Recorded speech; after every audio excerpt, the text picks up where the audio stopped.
Kallo and the Goblins. This is one of the awesome bedtime stories for babies. Once upon a time, in Greece lived an enormously fat lady. She had 2 daughters. Marbo was the older one and Kallo was the younger one. Marbo, similar to her mother, was vast and extremely fat, whereas Kallo was slender and beautiful. The villagers and the people all loved Kallo. They praised. The villagers and the people all loved Kallo. They praised Kallo and her beauty. Marbo became extremely jealous of her younger sister. As a result, Kallo was forced to do all the chores of the house. She did her share of the work as well as Marbo's. One day, the mother went into the pantry to look for some flour but did not find any. "Marbo," the mother called, "will you go to the mill and grind some wheat?" "No, send Kallo instead," Marbo bluntly replied. So, Kallo loaded their donkey with sacks of wheat and went to the mill. As soon as Kallo reached the mill, she saw many people waiting their turn. Kallo too waited for her turn to grind wheat. But by the time it was Kallo's turn, the sun had set and it had already become dark. The miller went to sleep after pouring the wheat into the millstone. Kallo was left alone, with a small oil lamp. Around midnight, Kallo heard footsteps approaching the mill. When she turned around, Kallo found goblins sneaking into the mill.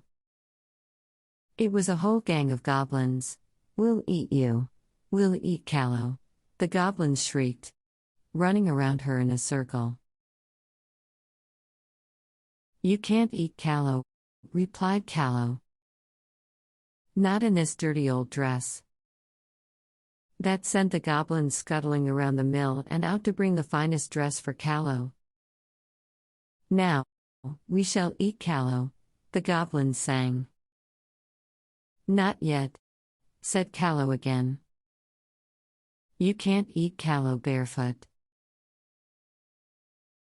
"Shoes, shoes, shoes," they mumbled as they searched for the shoes.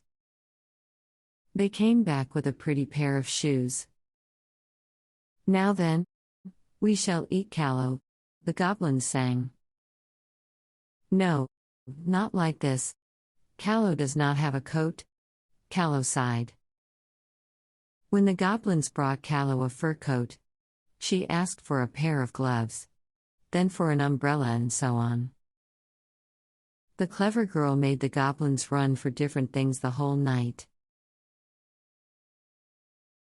The clever girl made the goblins run for different things the whole night. When the daylight came, and the cries of roosters filled the air, the goblins ran into hiding. They could not survive in the daylight. Soon the miller woke up and began grinding Kallo's share of wheat. In the meantime, Kallo loaded her donkey with the things the goblins had brought her. In the meantime, Kallo loaded her donkey with the things the goblins had brought her. Kallo's mother was surprised when she saw the things her younger daughter had brought in. "What is all this?" her mother asked. "The goblins in the mill gave them to me," she replied. Marbo became jealous of her sister yet again. As a result, Marbo wasted all the flour Kallo had brought home. Now, on New Year's Day, the mother found no flour. Marbo was sent to get the flour from the mill. Unfortunately, Marbo gained nothing. Marbo's jealousy had taken Marbo to the mill, but she did not have Kallo's wits. The goblins scratched Marbo's face and tried to eat her. Marbo screamed out in pain. Luckily, The miller heard Marbo's cries and came to her rescue. In the end, Marbo's face was treated with the face powder Kallo had received from the goblins. And Marbo learned her lesson. When Kallo observed Marbo's sadness, she spilt half of her gifts with Marbo. Since that day, the mother and the two sisters lived happily ever after.